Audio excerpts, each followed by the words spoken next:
Power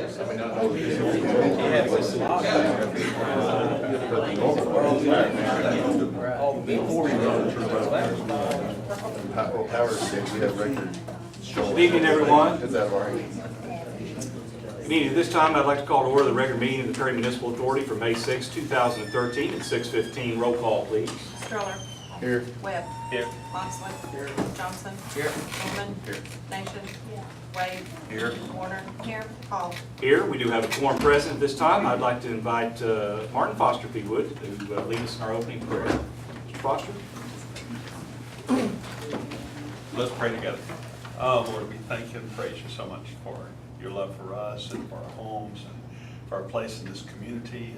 And thank you for the opportunity to serve. And we ask, oh Lord, for wisdom and blessing upon all the decisions that are made this evening, and help us to understand each other. And Lord, we just thank and praise you for your love and grace. In Jesus' name, amen. Amen. Thank you. Thank you. Okay, this time we'll move to item number 1, the consent agenda. Items wishing to be removed. We'll take those. For the item wishing to be removed. Motion to approve the consent agenda. Second. Thank you, Bill. Thank you, Betty. We have a motion and a second to approve the consent agenda as presented this evening. Roll call, please. Stroller. Yes. Webb. Yes. Moxley. Johnson. Yes. Norman. Yes. Wade. Yes. Warner. Yes. Hall. Yes. Now we move to item number 4, comments from those assembled. Anybody wishing to make comment on items not on our PMA agenda, now is your time to speak. Comments from those assembled. Comments from those assembled. Seeing none, we move to item number 5, proclamations, commendations, reports, and inquiries of the governing body. Seeing none, we move to item number 6, new business. No new business, move to item number 7. Motion adjourned. Second. Thank you, Bill. Thank you, Conley. We have a motion and a second to adjourn. Undebatable. Roll call, please. Stroller. Yes. Webb. Yes. Moxley. Yes. Johnson. Yes. Norman. Wade. Yes. Warner. Yes. Hall. Yes. Now I'll call to order the regular meeting of the Mayor and City Council for the City of Perry, May 6, 2013. 6:17 is the time. Roll call, please. Stroller. Here. Webb. Here. Moxley. Here. Johnson. Here. Norman. Here. Nation. Wade. Here. Warner. Here. Hall. Here, we do have a quorum present. We'll move to item number 1. Items wishing to be removed from the consent agenda, we'll take those from you.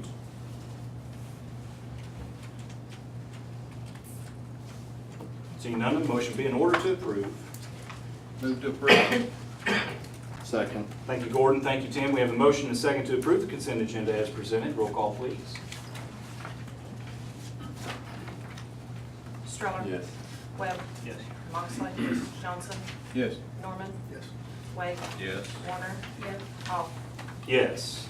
Now we move to item number 4, comments from those assembled. Anybody wish to make comments on items not on our Perry City Council agenda? We'll take those from you. Comments from those assembled? Comments from those assembled? Seeing none, the time is to move to item number 5, proclamations, commendations, reports, and inquiries of the governing body. Actually have a couple of reports and commendations to make. Council members, you may remember that we did a resolution as it related to our dissatisfaction with the International Olympic Committee's decision to remove wrestling from their program. I actually received a letter responding to our actually got to the Olympic rings here. And I could read you word for word what it says, or I could summarize. Basically, in short, it says, "We're sorry."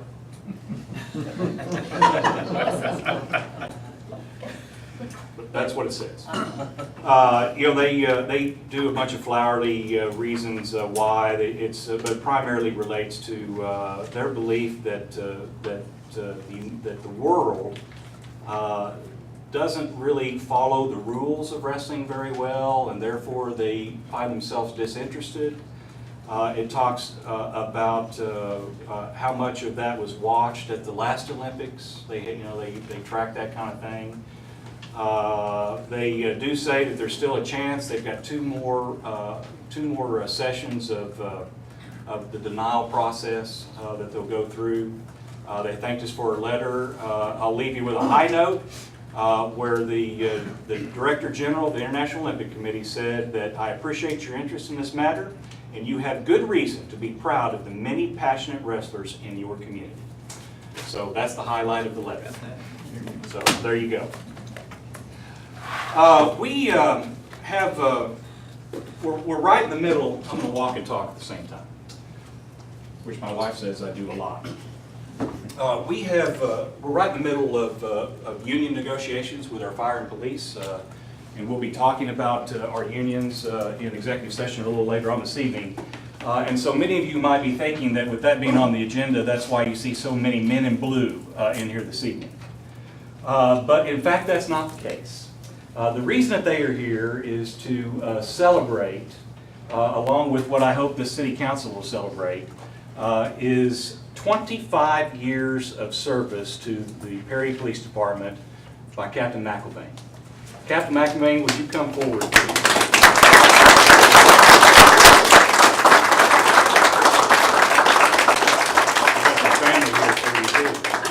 How about that? Turn around here and face the camera now. Captain McElvain, you know, for any organization, for somebody to spend 25 years is truly remarkable. But in your line of work, I think you'll be the first to admit that it's by God's grace that you're here. And the way that he protected you through the years and the service that you provided to the city has been invaluable.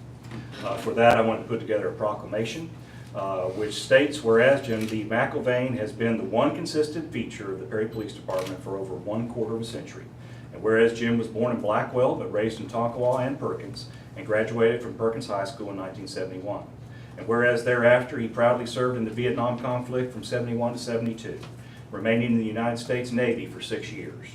And whereas in 1982 he began working as a police officer for the city of Stillwater and joined the Perry Police Department on May 1st, 1988. Whereas he was promoted to sergeant on August 27, 2002, and then lieutenant on February 16, 2006. And whereas he has held the rank of captain since July 1, 2007, the highest current rank within the Perry Police Department, excepting the Chief of Police. And whereas during his tenure he has served as a member of the Drug Task Force and Major Crimes Unit for Noble and Kay counties and as a detective.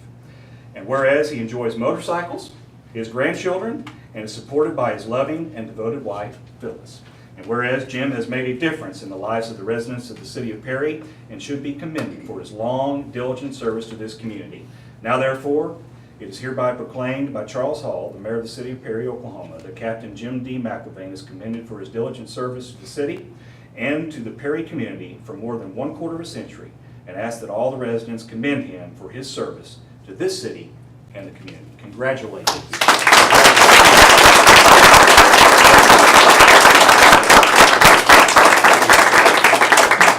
We also have a service certificate presented to you on behalf of the Oklahoma Municipal League, which says that entered upon his honor roll of service, the name of Jim D. McElvain in recognition of a 1/4 century service to the city of Perry. And you'll have a formal framed one coming in a few days, along with your 25-year OML pin. Congratulations. Thank you. All right. Thank you. Well done.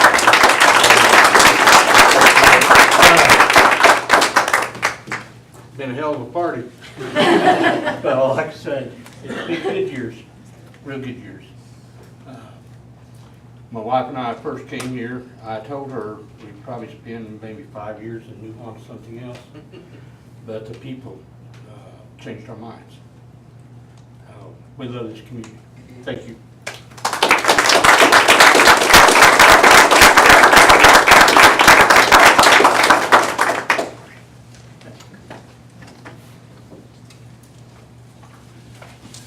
folks, I think you'll agree that's a good way to start a meeting.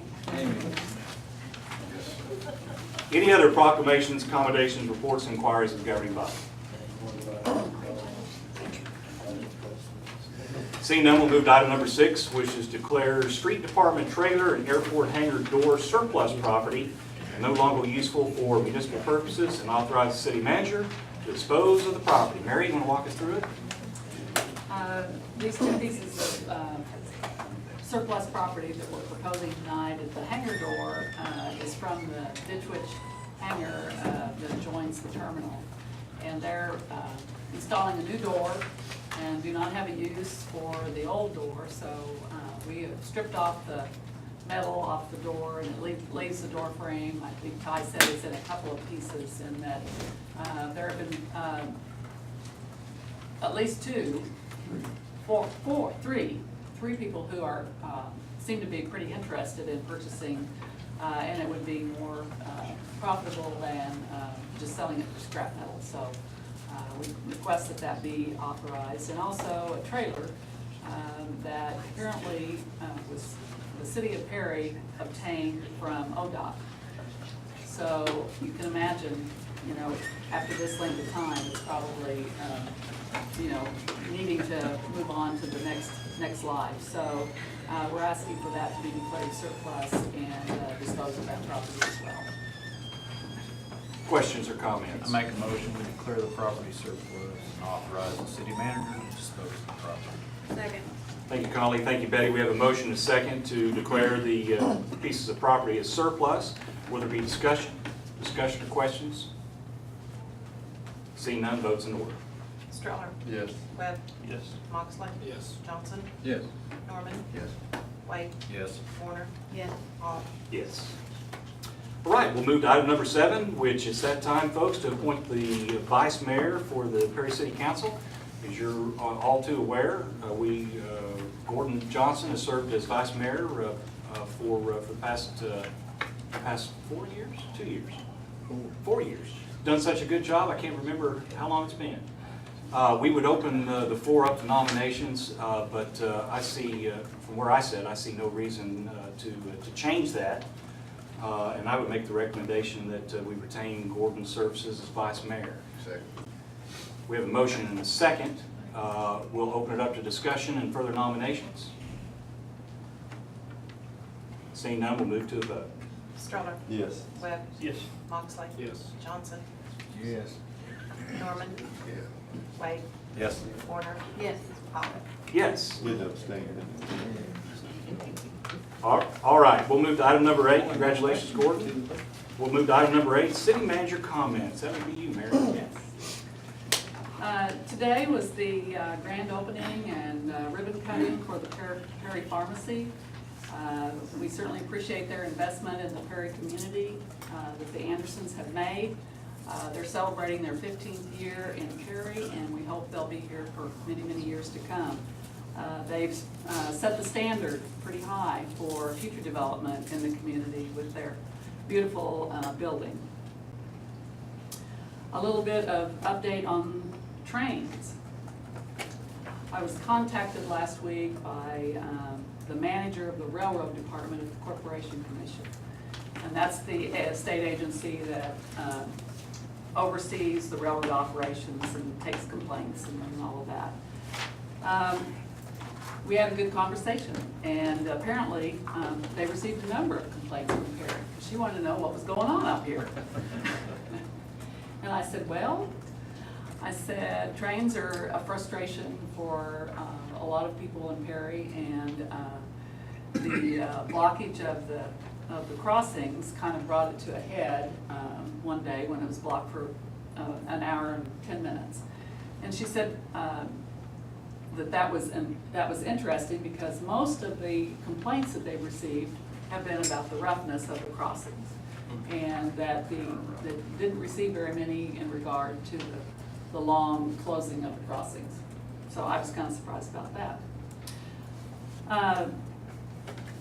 She has been to Perry and has inspected all the crossings that are within the Perry city limits. And I've learned a lot just in the short time of our conversation, plus researching on the web. But she said there's a difference between rough crossings and unsafe crossings. And she said rough crossings, which we have several of, don't always rise to unsafe. And that basically there's only 2 crossings that she has deemed to be unsafe and need repairs. One of them is the Cedar crossing, which we can all agree needs some repairs. The railroad does have plans to make those repairs, but not until after the Fur Street crossing is opened back up, after the Cow Creek Bridge is finished. The other crossing that she's recommended improvements to is the crossing up north on Locust. And so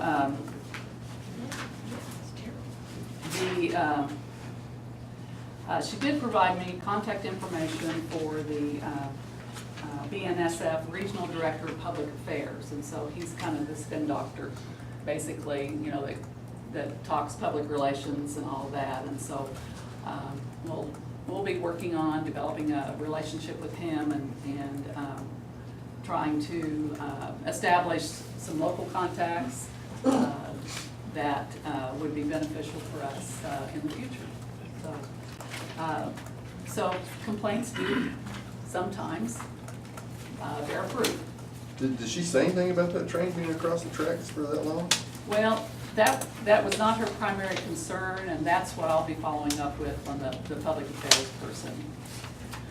She's assuming there was some malfunction, if it was there for that long, if there was something that was a problem that they were unable to move the train. And sometimes the train, when they've reached the amount of time that they can be in service, they just stop them right in their tracks, so to speak. Right in Perry. Yeah, yeah. Is it possible we could maybe put it in the paper where who to send our complaints to? And let the city, everybody just send a complaint? Well, the Corporation Commission actually has a complaint form on their webpage, and it can be submitted. It's a very simple form.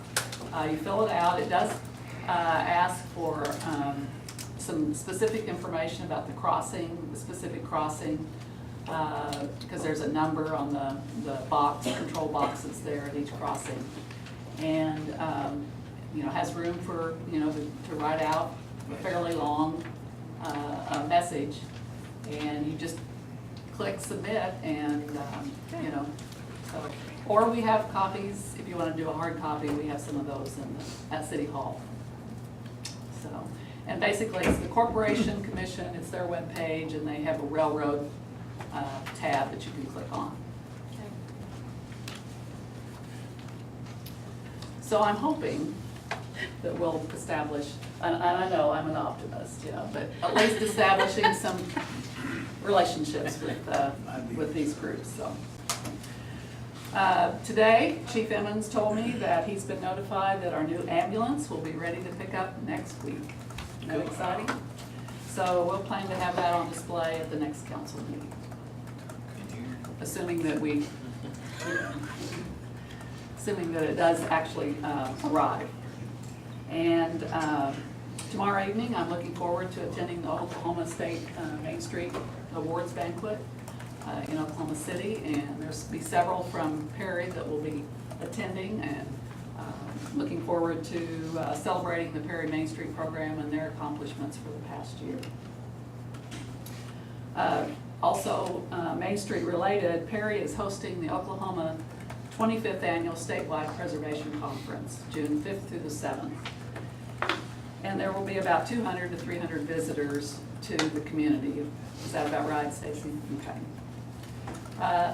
And just like all of us that have company come to our homes, we like to spruce up, kind of clean it up, maybe, you know, do some new things to the outside of our house or whatever the case may be.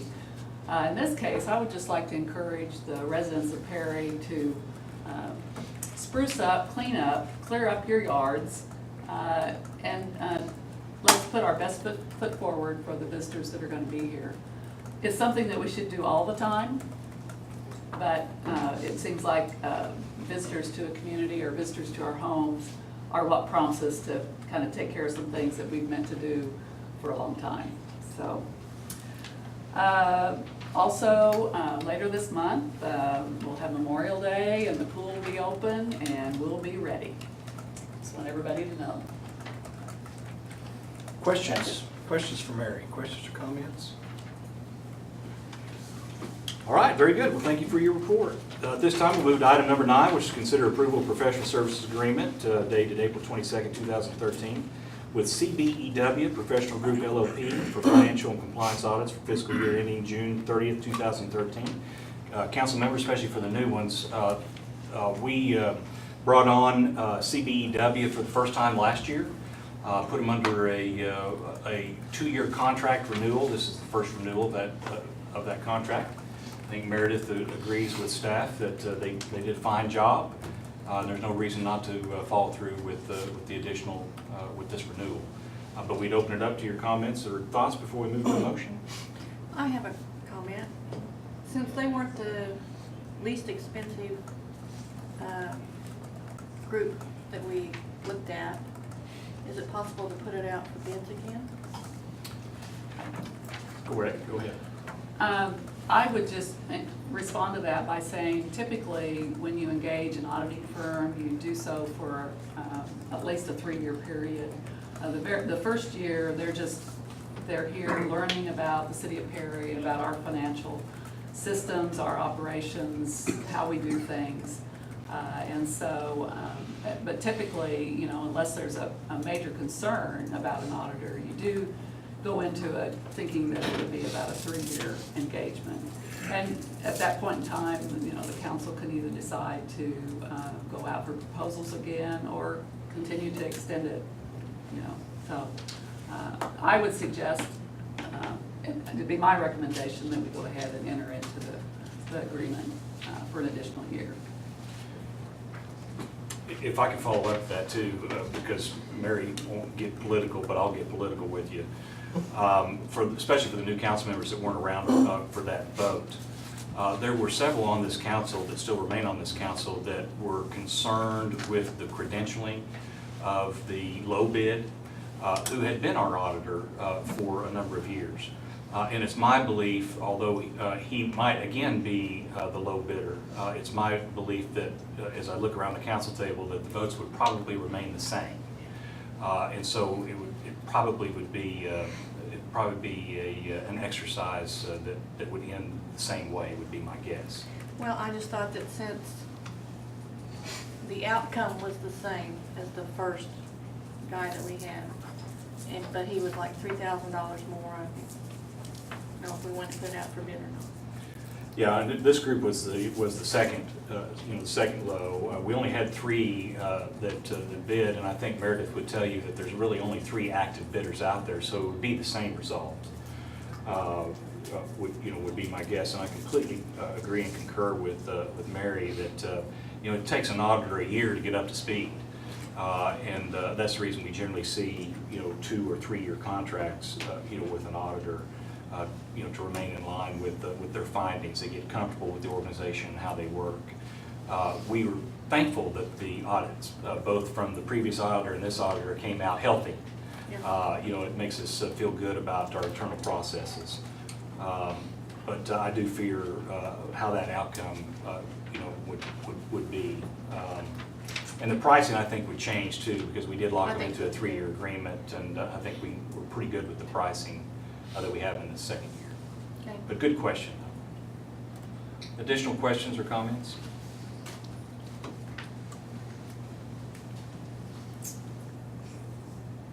Seeing none, we're looking for a motion, hopefully, to approve the CBEW professional services contract. I make a motion to approve.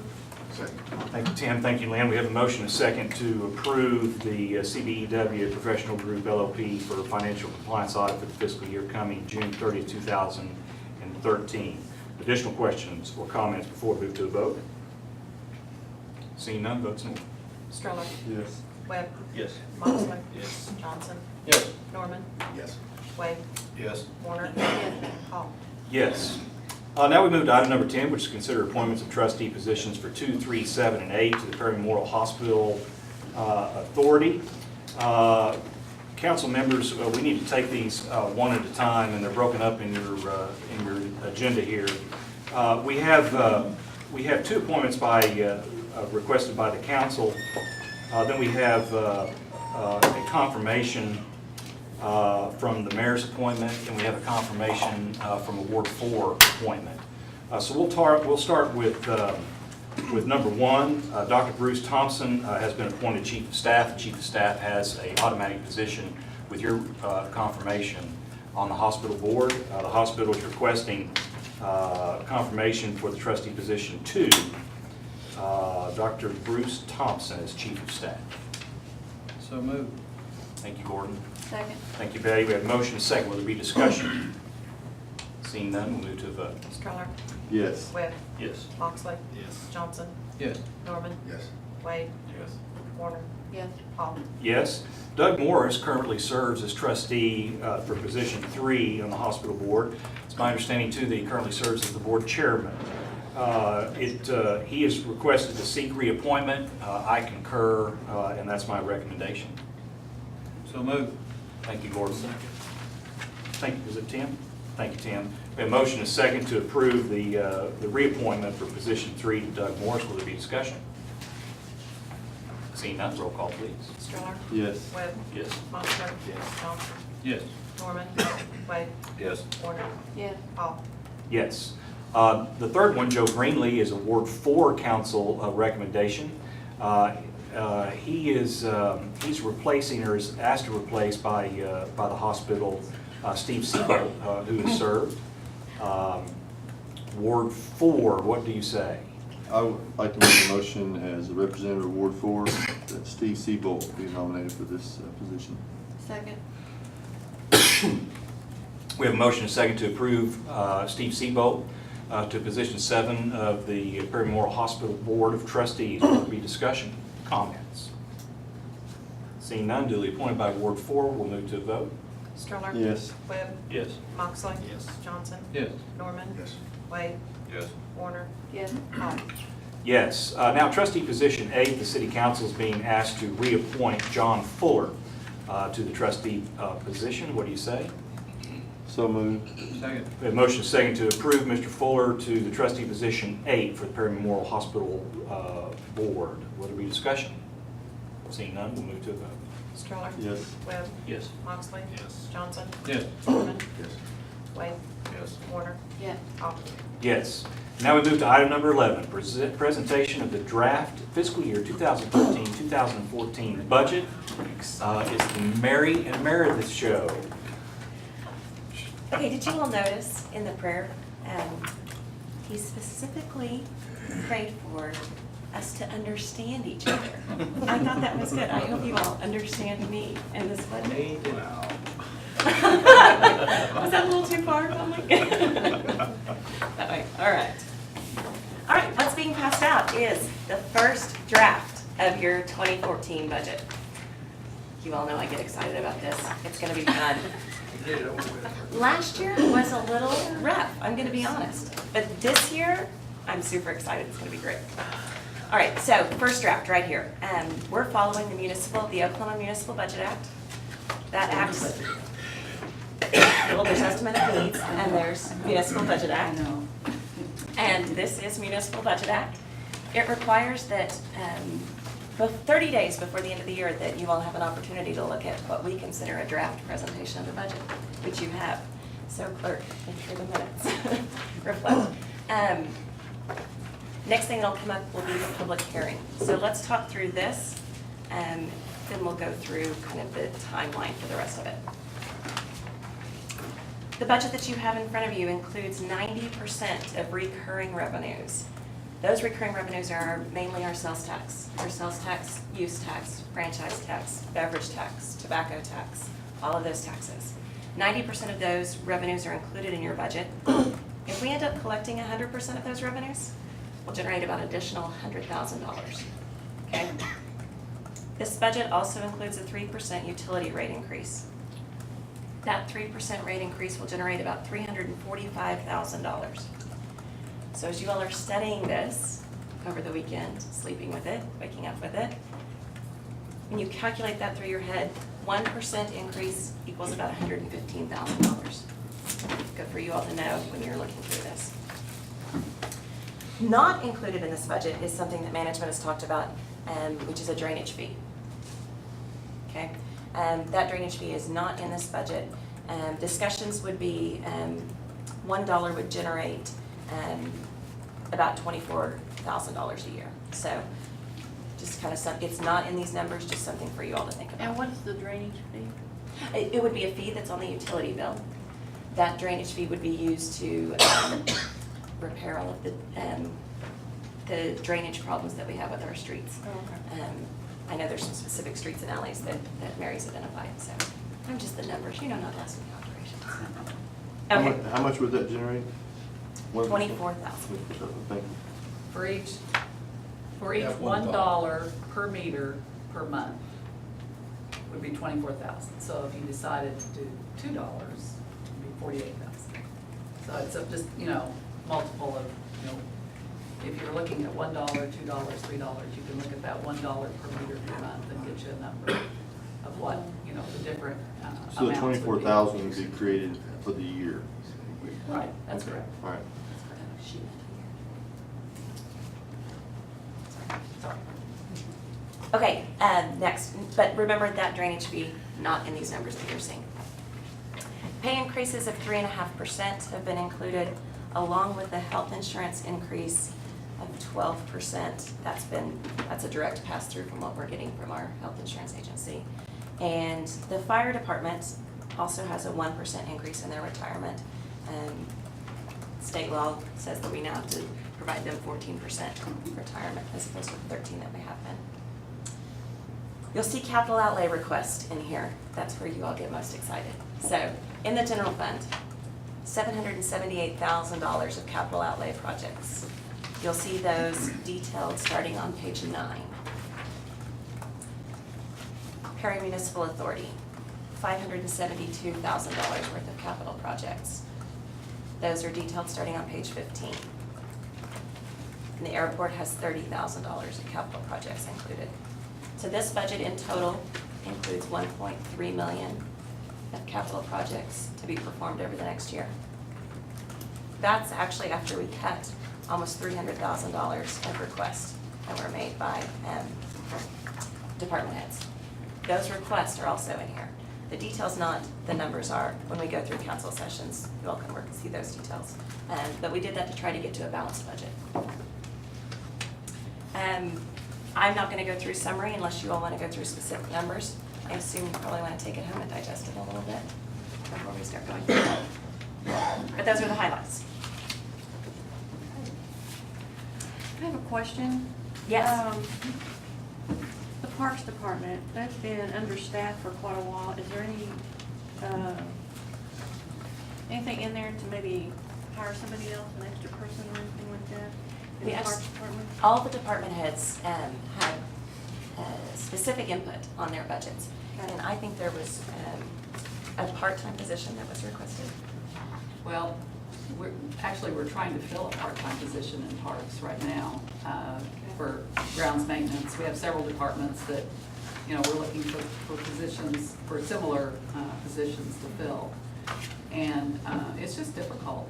I mean, we found one person and the airport snapped him up and seems to think they need another one, but I told him he has to wait until we get parks and cemetery and street and several other areas. We're looking for part-time people to help out, but we're utilizing existing employees. We're gonna start doing that, utilizing some existing employees to help with the cemetery and help. Maybe I should put it this way. Do we have room in our budget to do some more hiring? I mean, do we have those included in the budget? Right now, as the budget stands, I will need to look specifically at parks. I can't answer that just from this, but I do not think that we added an additional position in parks itself. We didn't. Okay. But They did you have- hire any other places? I mean, did you? There are departments with open positions, Okay. yes. Off the top of my head, one of them is in cemetery. Oh, good, you've got your sheet. Yeah, But I thought Parks was taking care of cemetery right now. no, Or no? no. They should be highlighted. Do I need to look? Eddie with the specific questions. I know, On right? introduction night, here we go.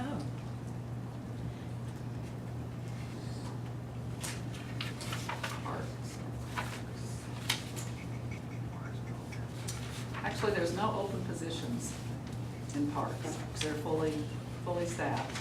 But we're looking, you know, a part-time person, one or two. I mean, we have funds in the budget to put to work a couple of people for the summer. So if you know anybody.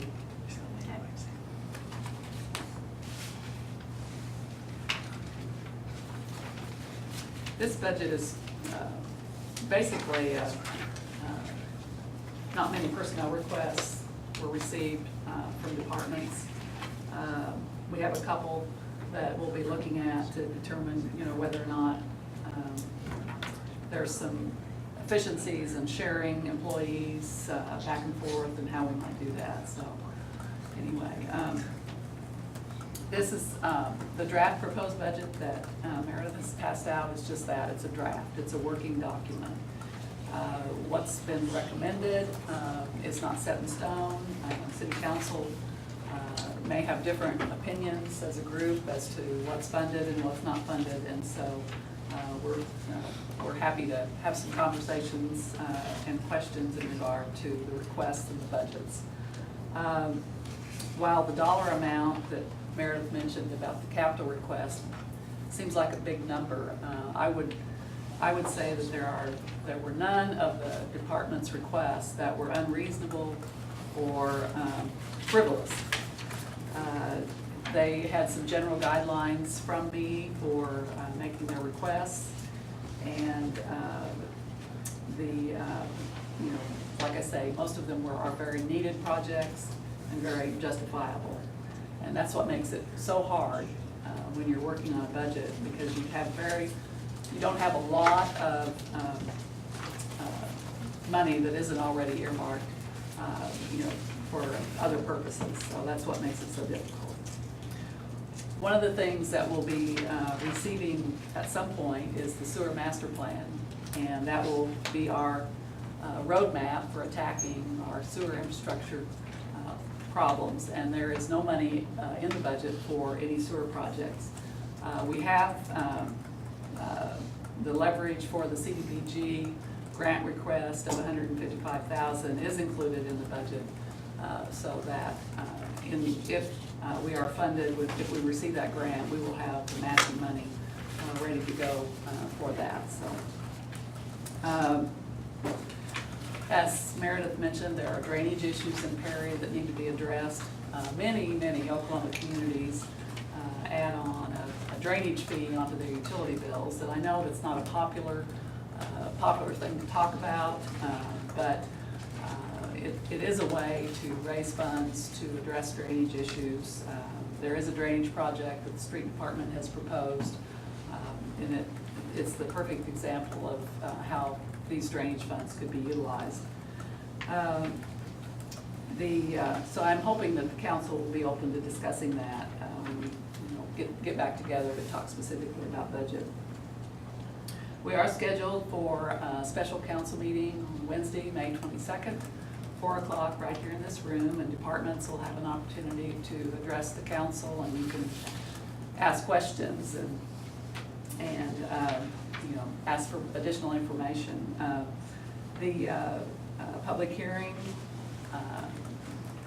provided for by state law will be June 3rd. You may have mentioned that, and then the adoption of the budget will be that second meeting in June, which I think is June 17th, I believe.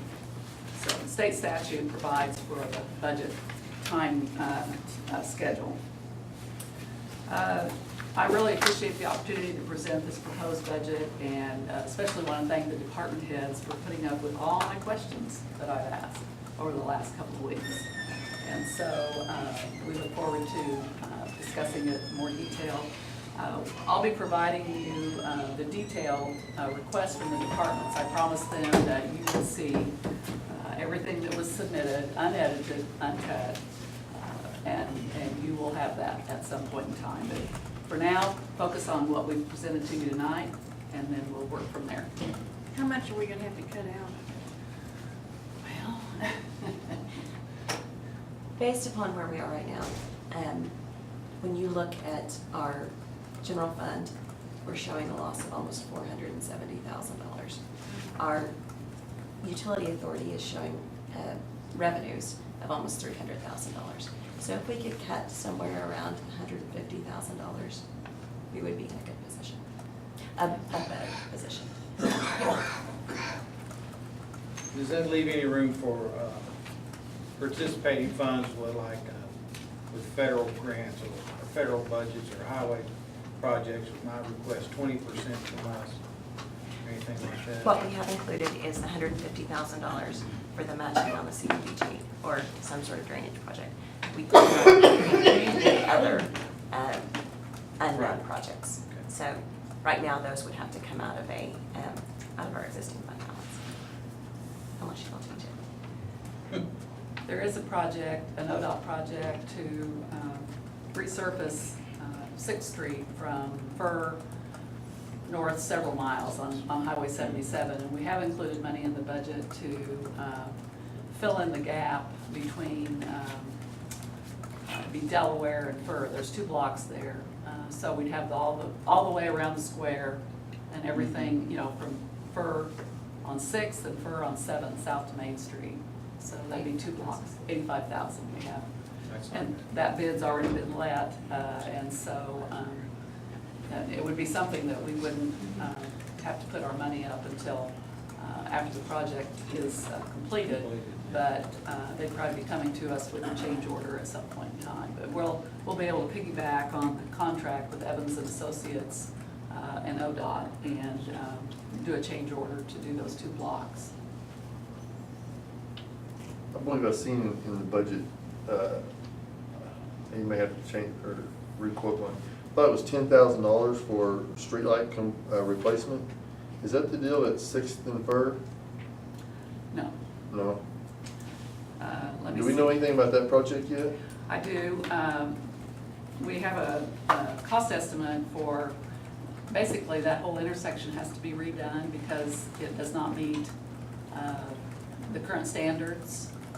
And so we're working with ODOT in terms of getting some federal funding to at least pay for a share of that, and also any insurance proceeds that we have, because we are working with the company that took out the one signal, you know, it's on. So, do you mean it has to be redone? You Totally talking redone. surface-wise or just the poles? The poles. The whole light complex. Yeah, The the whole, light the complex, whole okay. system, yeah, there at that intersection.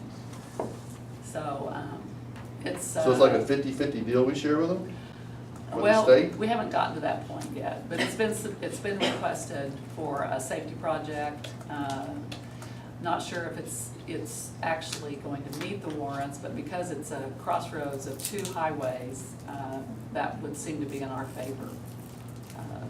So I think the cost estimate for the total redo of that intersection for the signals is about $120,000. You can bet it's going to be stop and go and flashing red light for a while. For a while, yeah. As a result. But good question. It's working, huh? It's working. Okay, any other questions? This was just for us to roll it out. Especially, I'm going to do this for a period of time, as I think it's helpful, especially for the new council members. This will be your first budget, God help you. Oh, it's fun, Mayor. In the past, take my seat, see how that goes. In the past, we have broken up into little subcommittees and done presentations with the city manager and the CFO. This is the way this process this year is as a result of new leadership in the administration. Mary has requested that we do the budget presentation with department heads all as a group and do it here in this council room. It will not be the public meeting where we're taking comments from public, but by setting a special council meeting, the public is invited to sit in and hear all the discussion as it relates to the background of the budget. I think it's a good suggestion. It's very transparent, and in fact, I think after much discussion, it's going to be on Penn television too. So it'll be about as transparent as we can make it as it relates to formulating what we roll out to the public before we hear from them. So let me encourage you to be here on the 22nd, right, May 22nd? 22nd, Right? Wednesday the Wednesday, 22nd, 22nd. 4 o'clock. The public is invited, and then we won't be hearing from the public at that meeting. We'll be hearing from the department heads and let you ask all the questions you want. And then we will have the public meeting. And then you'll be asked to see if we get approval of the budget, and if we have to have just even another meeting after that, which has been the case multiple times, we'll be prepared to do so. So I think it's a good plan, Mary, and very transparent to the public, and we'll hammer it out. And I would invite you, as you go through these, the proposed draft budget, if you have questions you know you're gonna ask on the 22nd, go ahead and turn them in, and that way we'll be better prepared to respond to those questions, and, you know, we can, you know, have compile whatever information that we need to provide you a good answer, so that, you know, we have a productive meeting. All right, keep your budgets close and work over them, and as always, Meredith and Russ will take your calls along with Mary, and I'll do my best to answer them. Dealt with this budget for a number of years now, so we want you to be familiar with it. And the deeper you get into it, the more confusing it gets. But nonetheless, it's there, and we'll be working on it for the next 30 days pretty hard. Okay? Any other questions on item number 11 before we move on? Very well then, we'll move to item number 12, which is presentation of items for discussion by Gordon Johnson. Gordon? Can I do that just from here? Sure. Okay. As you see noted in this request I'm making, is that we look at two items. One is implementing a community trail system in the city of Perry. On my vacations and travels to different communities around the state, and indeed my involvement with the city of Seminole, city of Oklahoma City, city of Tulsa, and in my positions with the state in the Department of Transportation and with the Turnpike Authority, we were involved in trail systems in and around the highways and turnpikes all over Tulsa and in Oklahoma City. Some of you are familiar with the Hefner Trail System, other trail systems at different lakes around the city. They don't really have a formal one that reaches across the city. They're working on it and trying to develop one. But I was most impressed with a small town in Iowa that I was vacationed at for a week while visiting Gwen's sister. They had a nice trail system, ran through, connected a couple of city parks and a kind of a river area within that community, or a creek area you might say, stream. And I was amazed at all the people pushing strollers, riding bicycles, some people in their motorized wheelchairs using that trail system. And it was very interesting to me because I couldn't live in this community. I was too round. It was unusual to see someone in this community that was obese. And that's just awing to me, being from Oklahoma. And they used it, and they had an outdoor gymnasium set up for, you could work out outdoors. Families, children, adults could use this gym system to stay in shape through the times when it wasn't inclement weather. But that impressed me. The city of New York is now installing outdoor gym systems and trails in New York. You know, if it's good for New York, it ought to be good for Florida. But anyway, I just wanted to impress upon you my desire to seek help through the Department of Transportation and the Federal Highway Administration for trail systems. It's a hot item with this administration in Washington. It's a hot item with schools.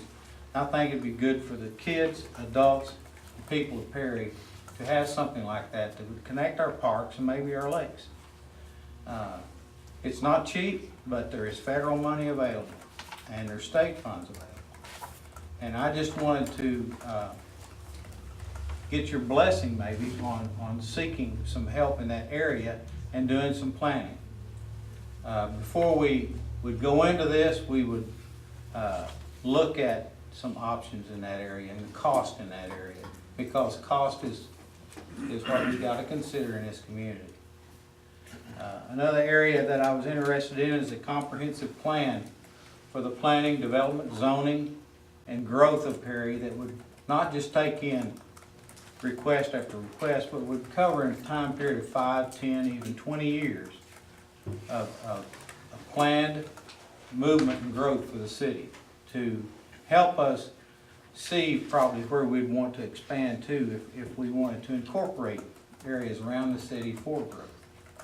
Our I-35 corridor is a gold mine for this community if we plan for it.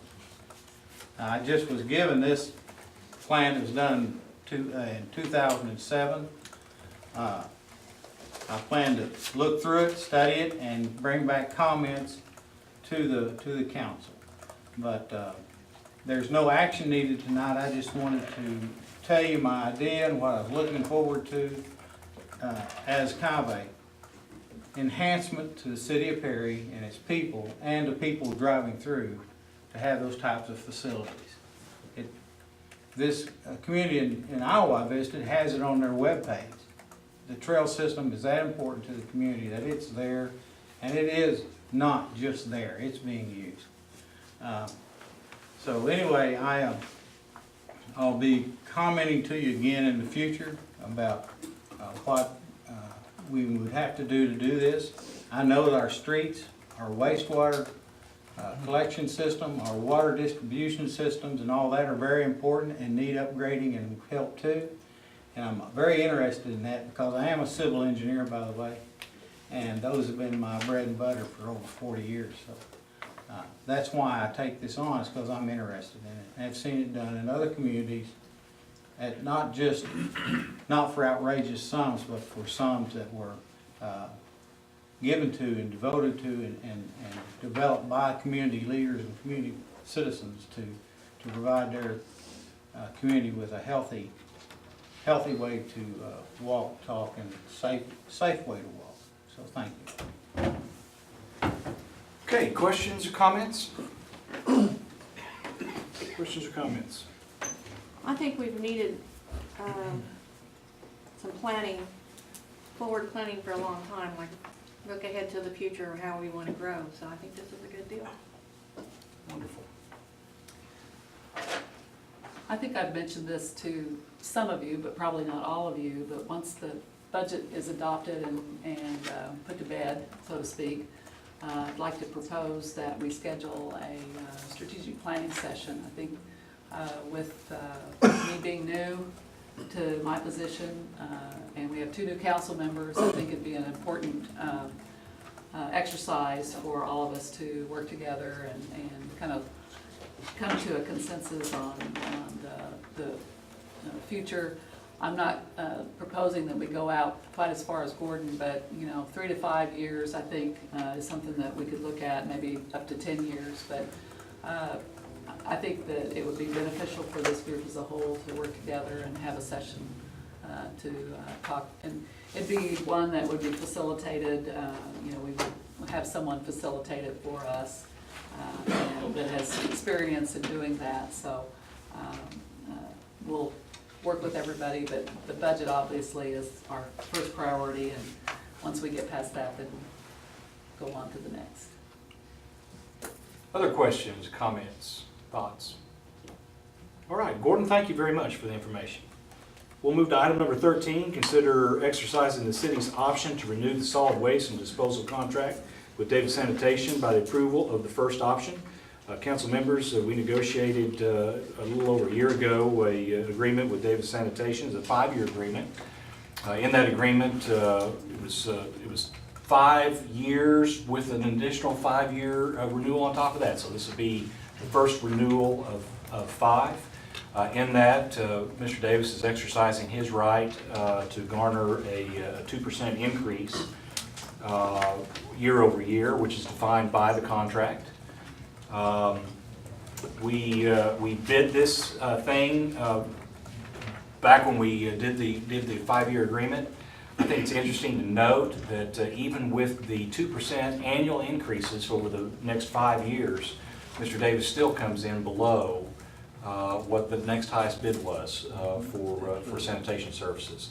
So the pricing is right, and we're just here this evening to see if you'll go stay into the terms of the contract, re-up for another year. I make a motion, we approve the option in the contract. Second. We have a motion second to approve the contract. Will there be discussion?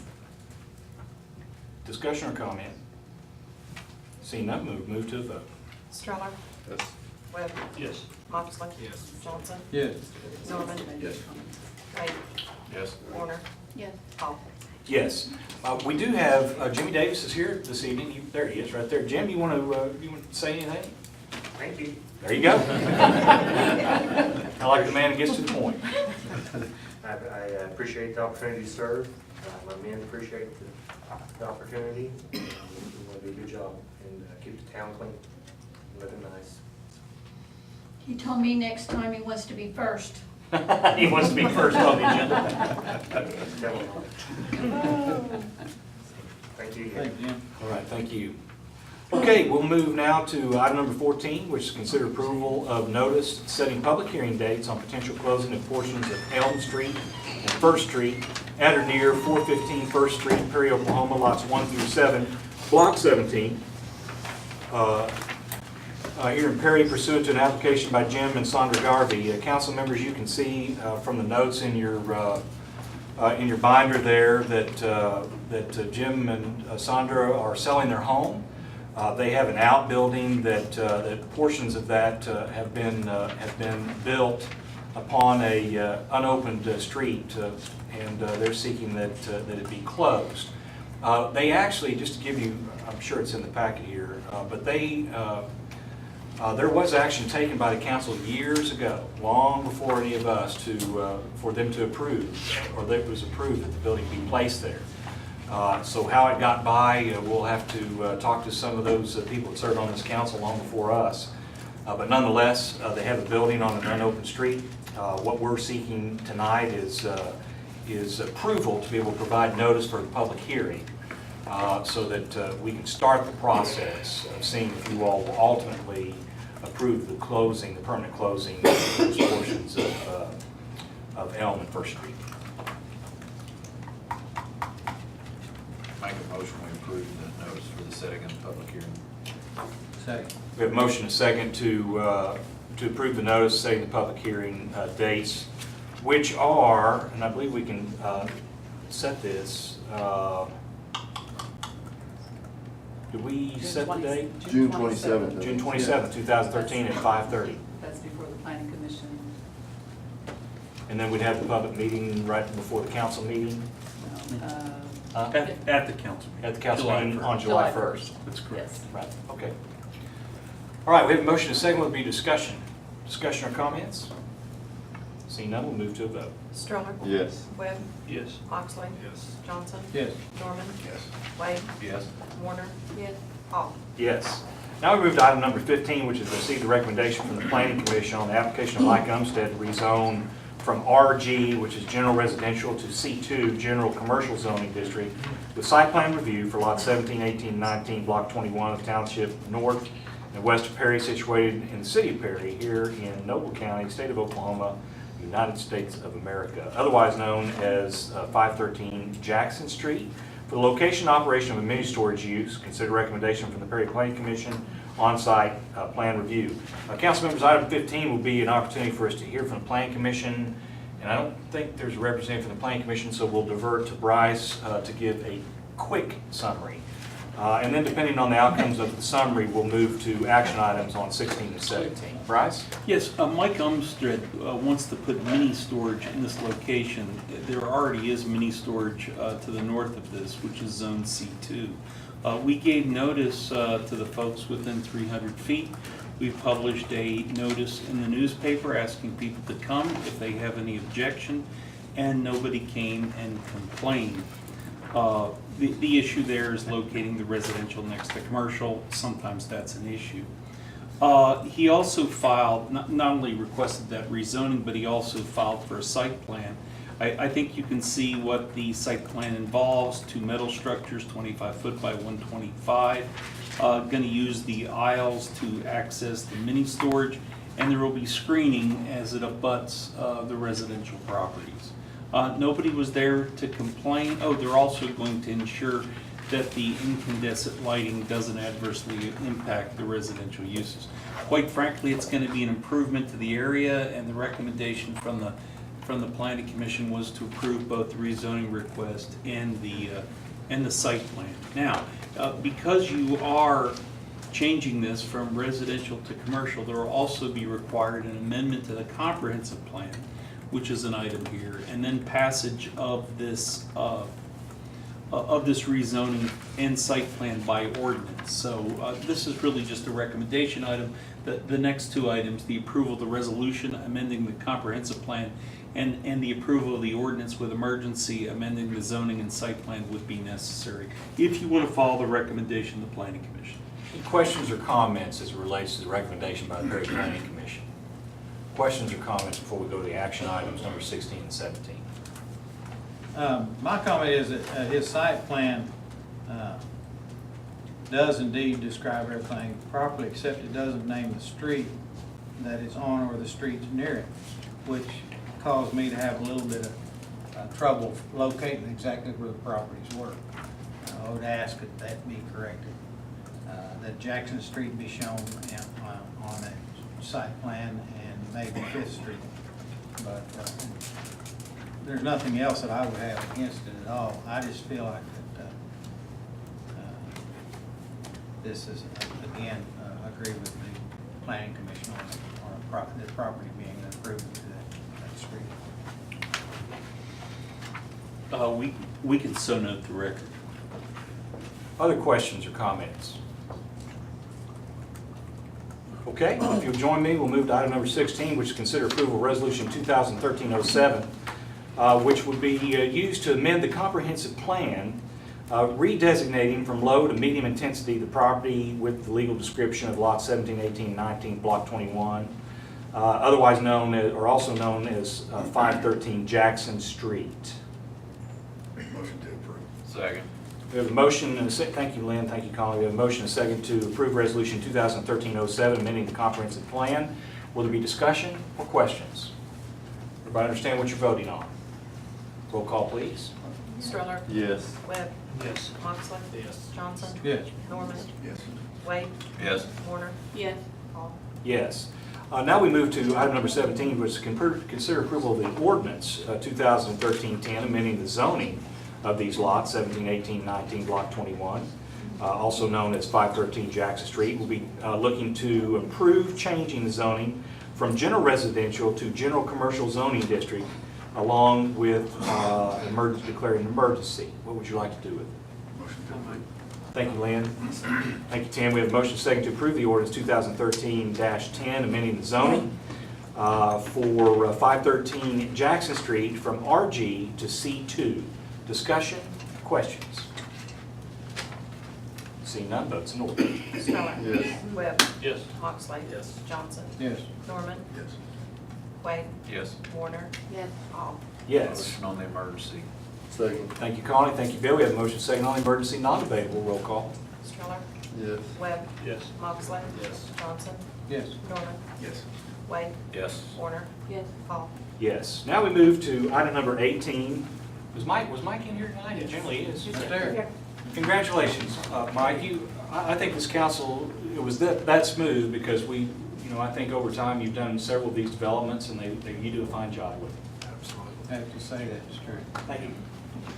All right, we'll move to item number 18, which is receive and approve a recommendation of the Perry Planning Commission on the application of Cheryl Seward for home occupation use by review to place a kennel animal rescue on the east half of lot 19, all of lot 20, and the west half of lot 21 in block 47, the town site north and west, Noble County, Perry, also known as, what a mouthful, 613 Grove Street.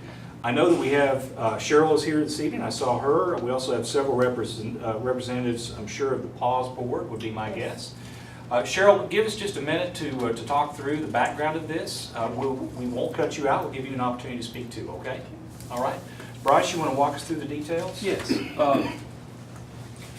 Normally kennels are located on commercial property. It's permitted as a C2 use.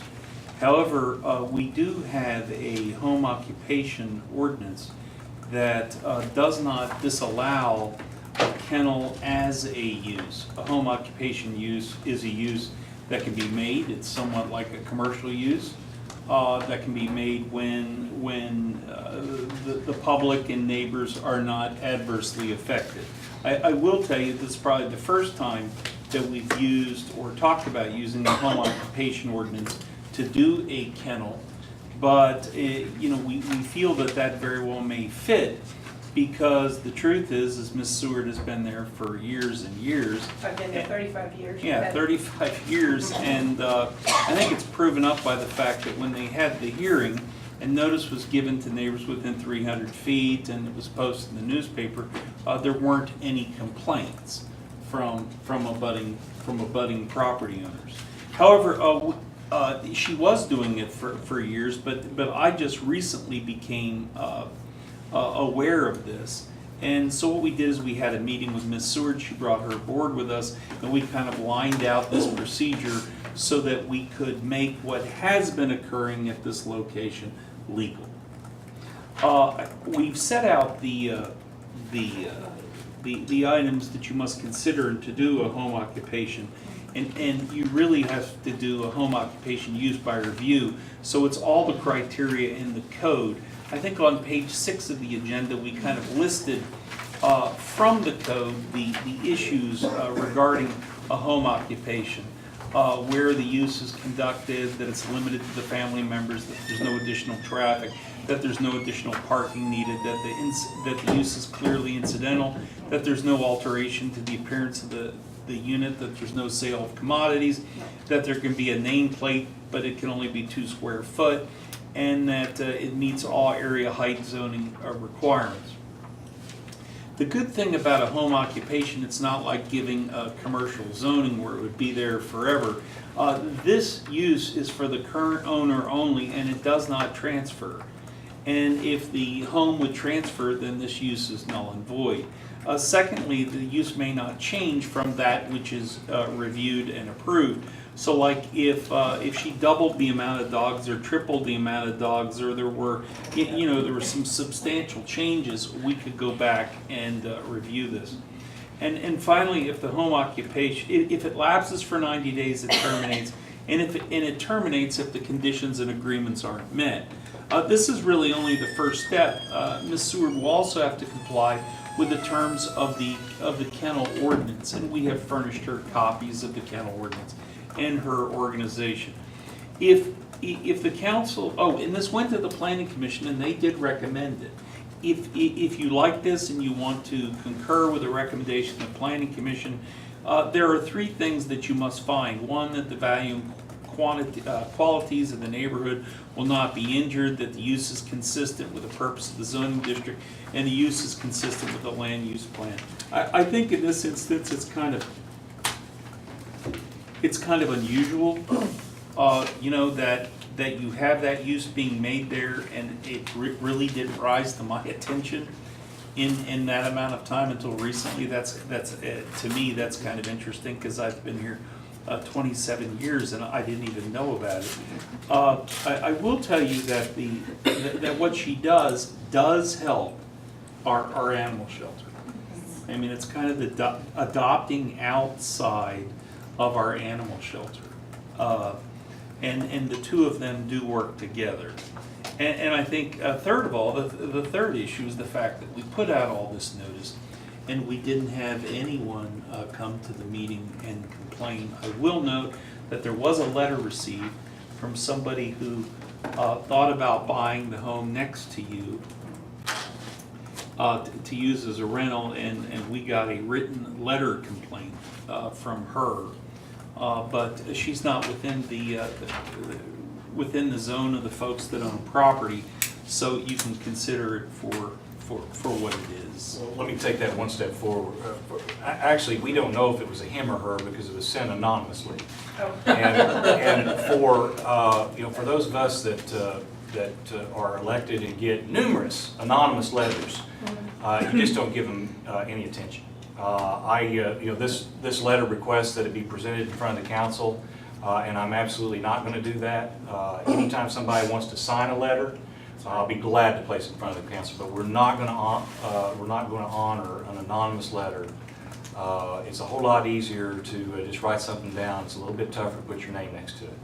So we're just not going to go down that path. We said she, we don't know that it's a she. So I don't want to put false information out there because it was unsigned and no return forwarding address. So we're not going to give it any credence. No disrespect other than what I just said, that sign it and it becomes important. Okay? Questions or comments from Bryce's presentation? I think what Cheryl does is good for her community, but you made a comment about if she doubles or triples, it changes things. I saw nowhere in here there was a capacity limit unless I overlooked it. Well, no, there's not a capacity, but it's really talking about the home occupation use that she is making. I mean, we know what that level of use is that she has made there. The animal control person, I work with David on a daily basis. Yeah, she works with David on a daily basis. If it became well, first of all, if you had too many dogs, there would be violations that would occur.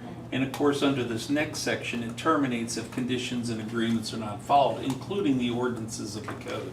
So it's really no, there's nothing that says how many dogs you can have, but if the use changes substantially that we can then show, we could terminate this use. And if there's violations, if there's failure to comply with the kennel ordinance, and there's continued violations, we could terminate this use. And that's why a home occupation use is better than granting a commercial zoning at all. The person that gets it is clearly more closely checked. But we did feel that this would be the proper way to go rather than, a C2 use in basically a residential neighborhood. Other questions of Bryce and his comments? Cheryl, do you have anything you'd like to say? No, because I've been in the same location, I've been all in my own home, I've been doing. Can I get you to stand? I've been and doing kind Nickel of Penny Paws. I'm going to put you on the TV, girl. Oh, okay. Yes, I started this in '99, and I talked to the chief of police then, and I talked to, it was Fred LaValle, and I talked to animal control, and I talked to everybody. But we don't do just the city of Perry, we're all of Noble County. We work with the sheriff's department a lot, we get a lot of calls from them, from people out in the country. And, we don't take anything big. I haven't taken anything large for the last 2 years. It's just small puppies and things like that. And if we do get something from out, they donate to me. I had some people over by Meadow Park, and they gave me $100. They give me a $100 donation to help find homes for the puppies that they had. So, and I'm not going to get any more big dogs. You said I'm not getting anything bigger. I just, I've got bigger ones now that are 8 years old. I've had them 8 years. So when those are no longer there, I won't be getting anything bigger. Just the puppies and smaller dogs is the only thing we consider right now. And I do have a foster home in Red Rock that's working with me now on some of the bigger stuff. Questions of Ms. Seward? Cheryl, I was opposed to this application for a period of time, and I want to say that publicly. What changed my mind was a couple of things, and I don't know that I'm attempting to try to sway anybody, but what changed my mind was a couple of things. One, we're required to post notice to the people that live around you, and Bryce indicated that we didn't receive any, anybody, nobody showed up for the meeting, nobody complained formally. That number of people was 36. 36 homes are within 350 feet of this location. It's not a small sampling. It was a large sampling, and no complaints.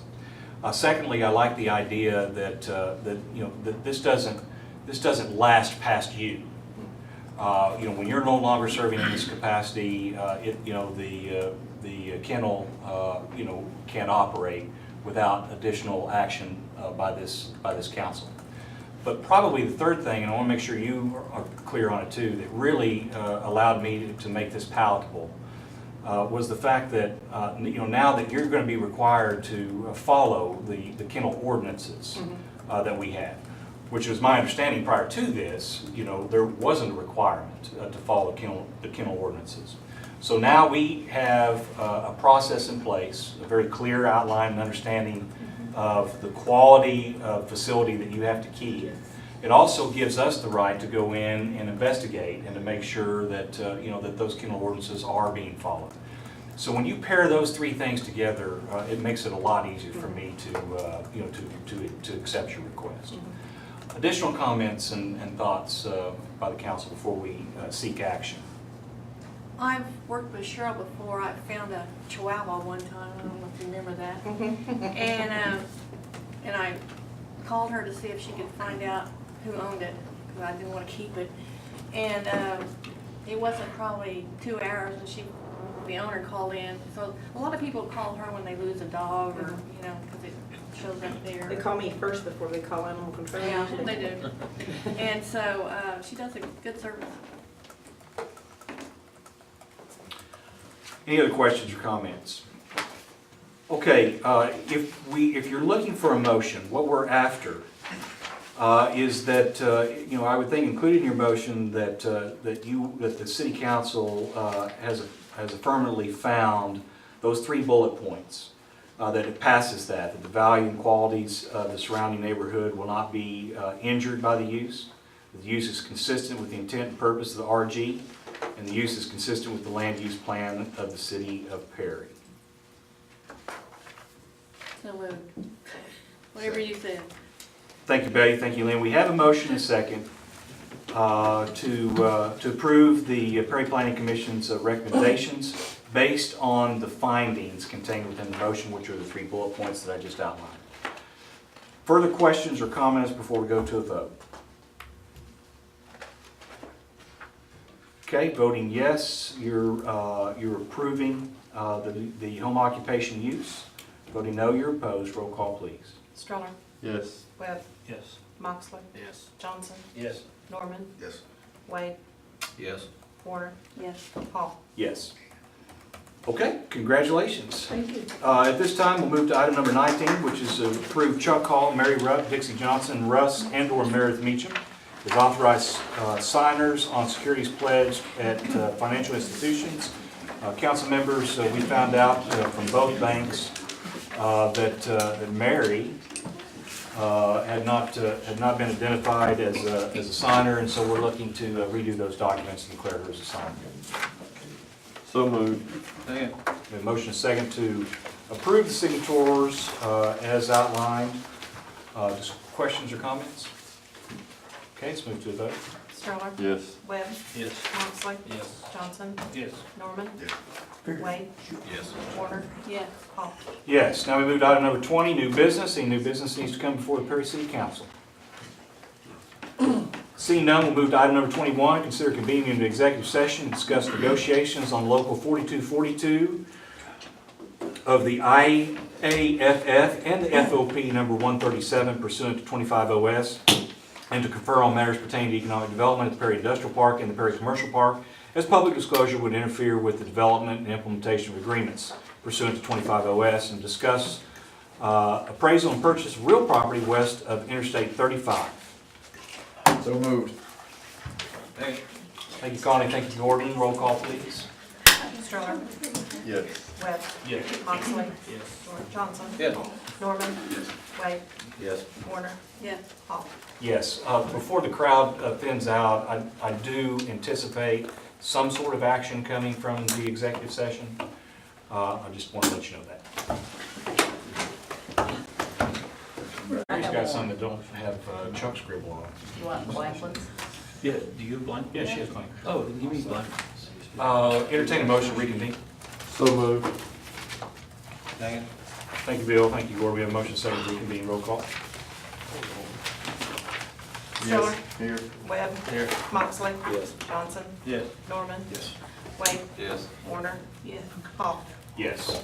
Any action needs to be taken as a result of executive session.